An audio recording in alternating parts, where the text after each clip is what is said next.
under 750,000, let's start with a suburb called Shoalwater.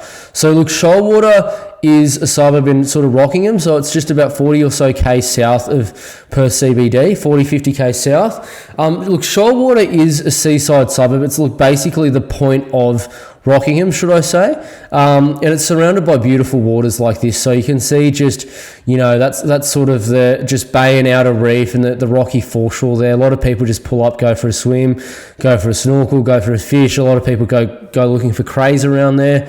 Really good suburb for that, great lifestyle suburb. And I mean, it is easily, like I say in this just photo here, it's easily Rockingham's best location. So you can see the place it occupies right by the Shoalwater Islands Marine Park. I mean, you can't get a much better location than that. There's a boat ramp just in nearby Safety Bay. So look, really, really good suburb.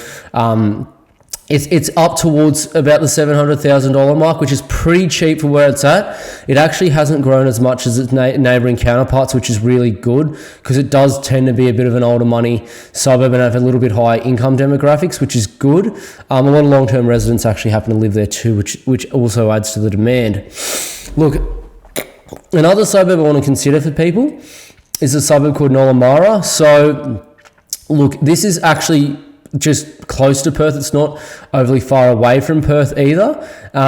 Look, Nollamara is a lower income demographic suburb, definitely, but in saying that, it is actually, and I'd say most definitely, surrounded by better suburbs and more expensive suburbs in every way.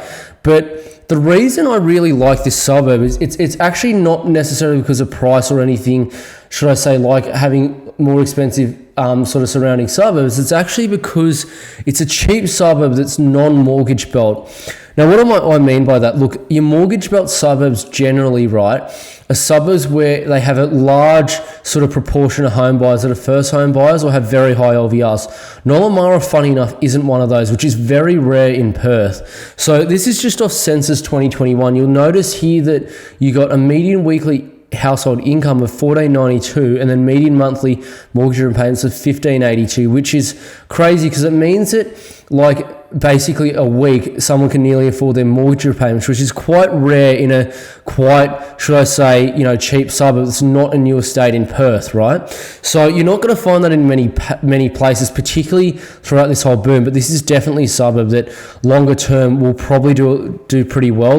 You can find suburbs that are cheap under 750, don't get me wrong, they're new estates, but longer term they're going to be much worse affected than somewhere like Nollamara. So just consider that. Definitely, in my opinion, these two suburbs are your best under 750,000. But just reach out if you don't know what you're doing, because you do need to buy in certain pockets and certain actual asset types and certain sort of layouts of homes in these suburbs for it to be appealing.